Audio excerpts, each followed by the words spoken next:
اقرأ باسم ربك الذي خلق خلق الإنسان من علق.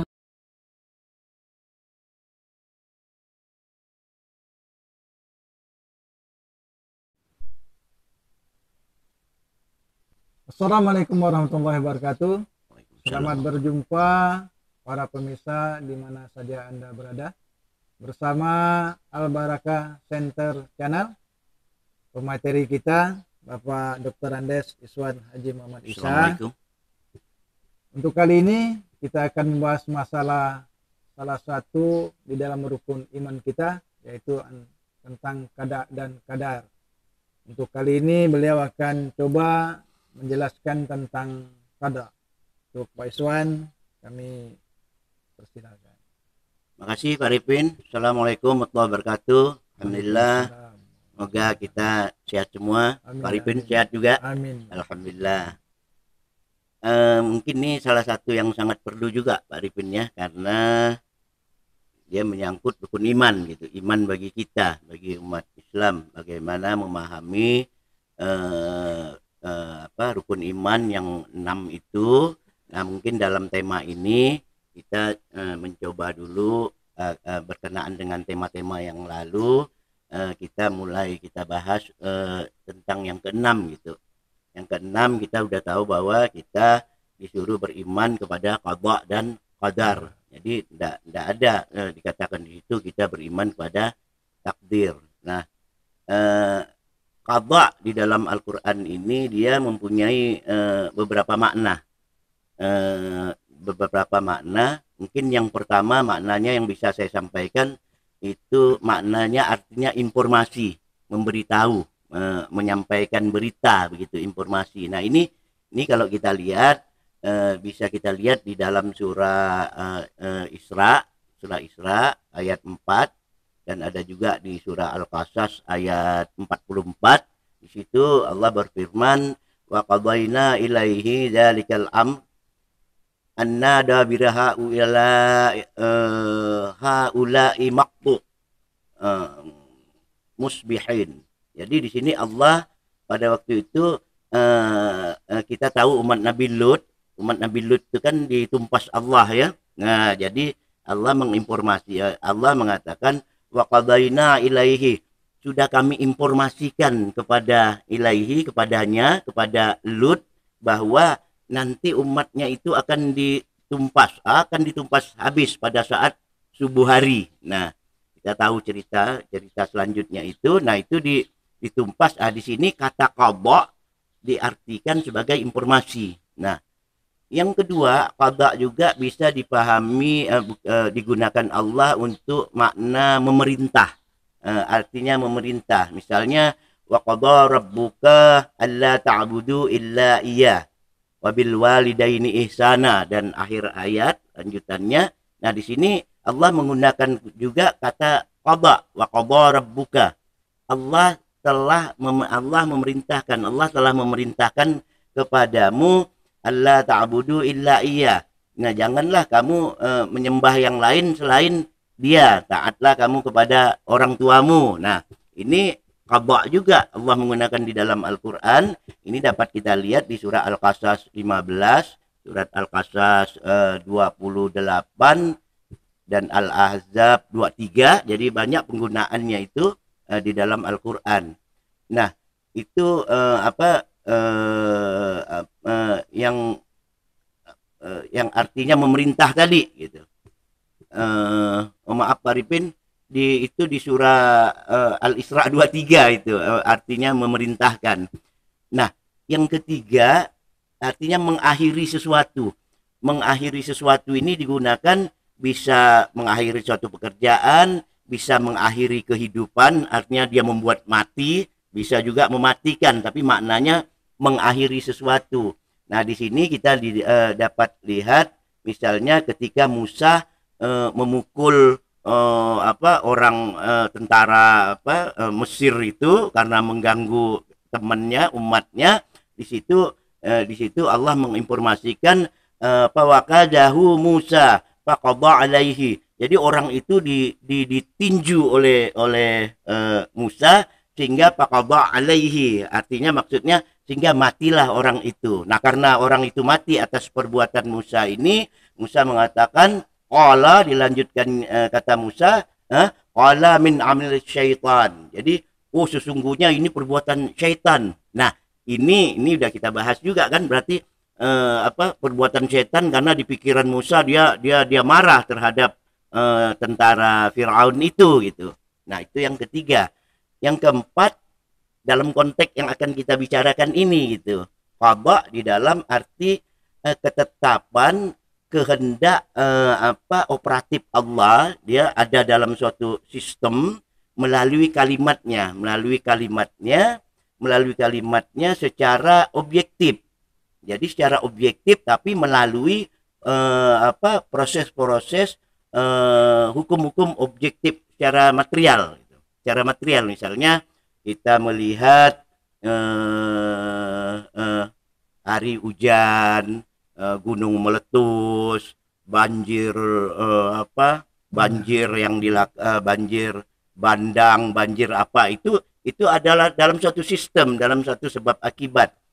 Nah, di sini Allah banyak memberikan informasi qada dalam makna ini gitu. Nah, ini misalnya dapat kita lihat di surah Maryam ayat 35. Situ dikatakan, Allah mengatakan maka nalillahi yattaghis min walad.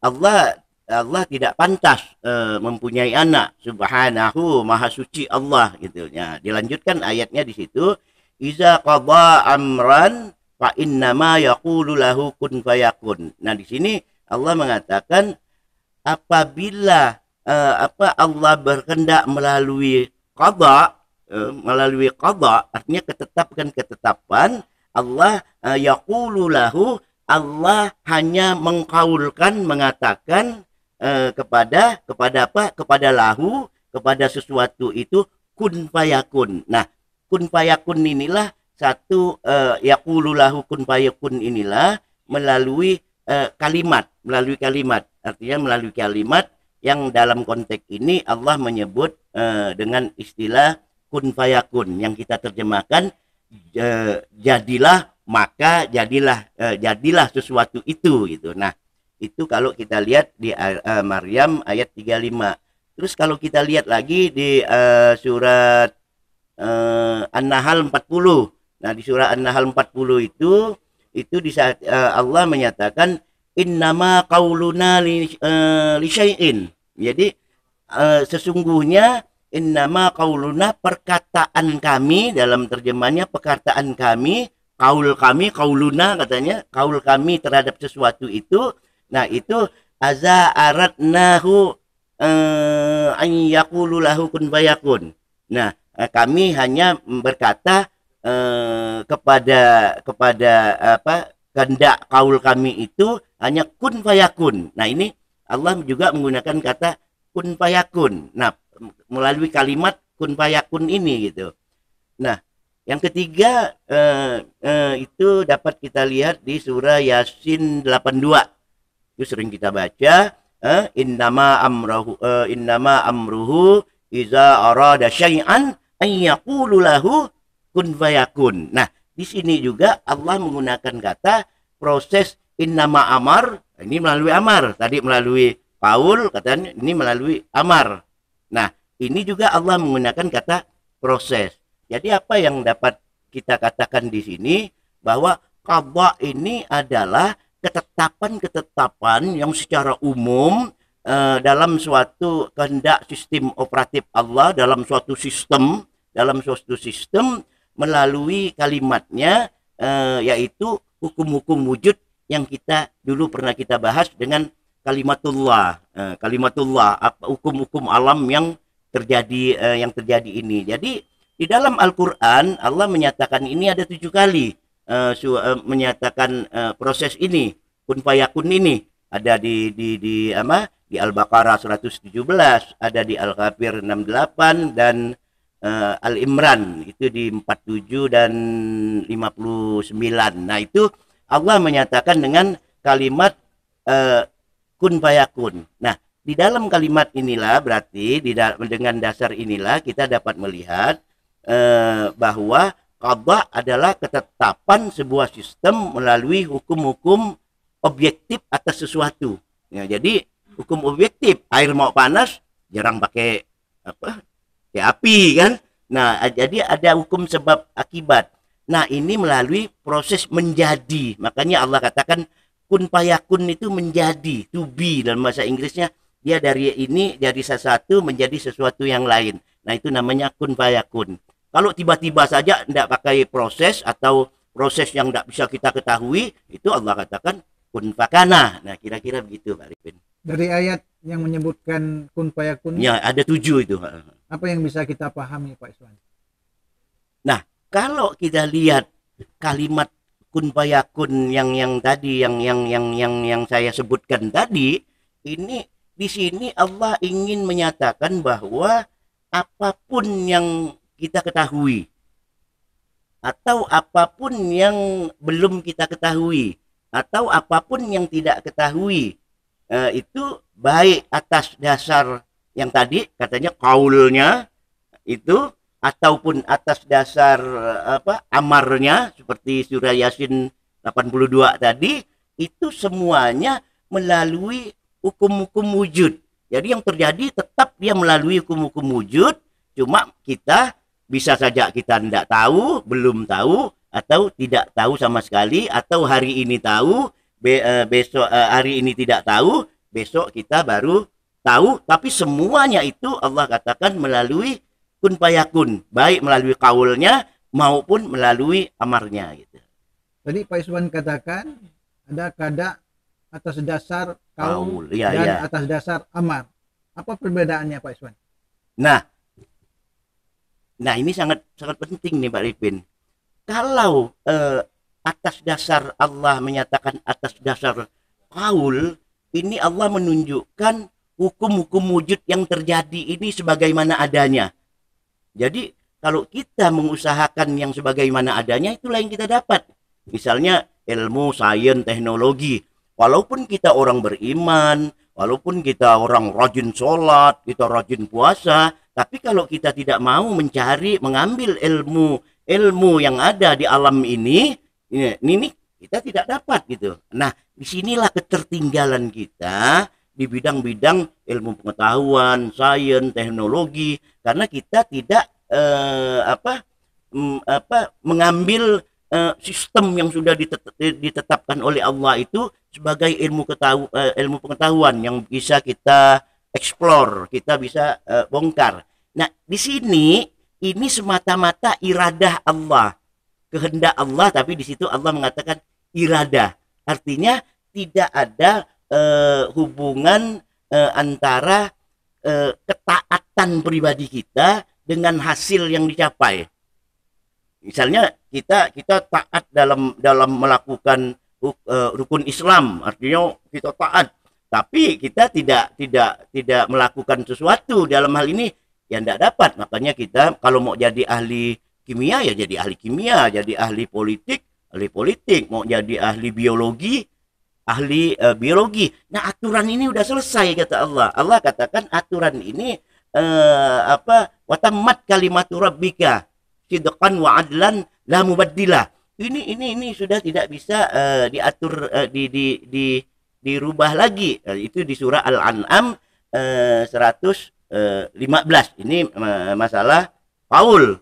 Nah, kalau begitu pertanyaannya, kita sebagai orang muslim, kalau semua udah diatur, apa gunanya kita percaya pada Tuhan? Apa gunanya kita sholat? Nah, disinilah Allah menyatakan juga ada melalui amar.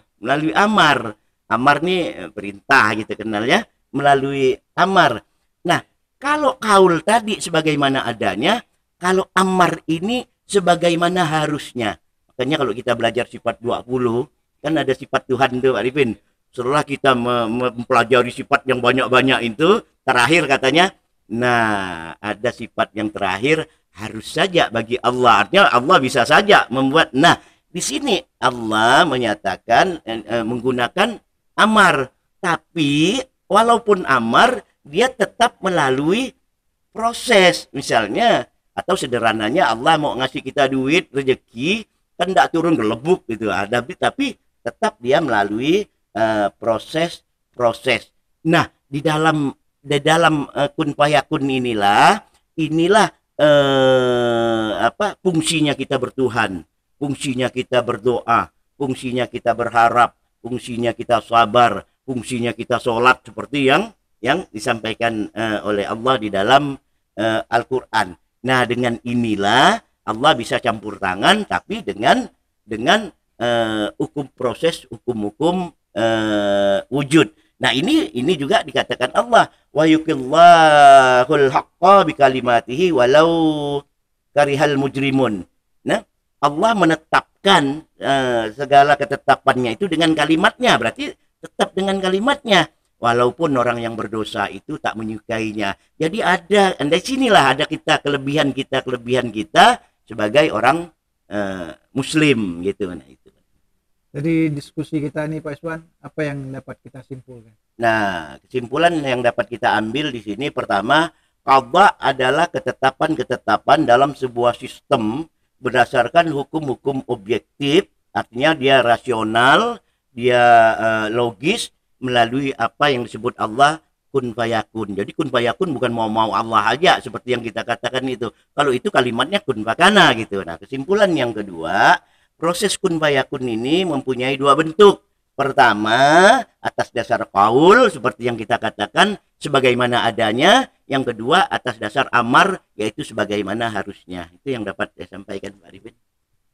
Terima kasih Pak Iswan. Para pemirsa yang budiman, sampai di sini perjumpaan kita. Ketemu lagi kita di lain waktu bersama Al-Barakah Center Channel. Wabillahi taufiq wal hidayah. Wassalamualaikum warahmatullahi wabarakatuh. Waalaikumsalam warahmatullahi wabarakatuh.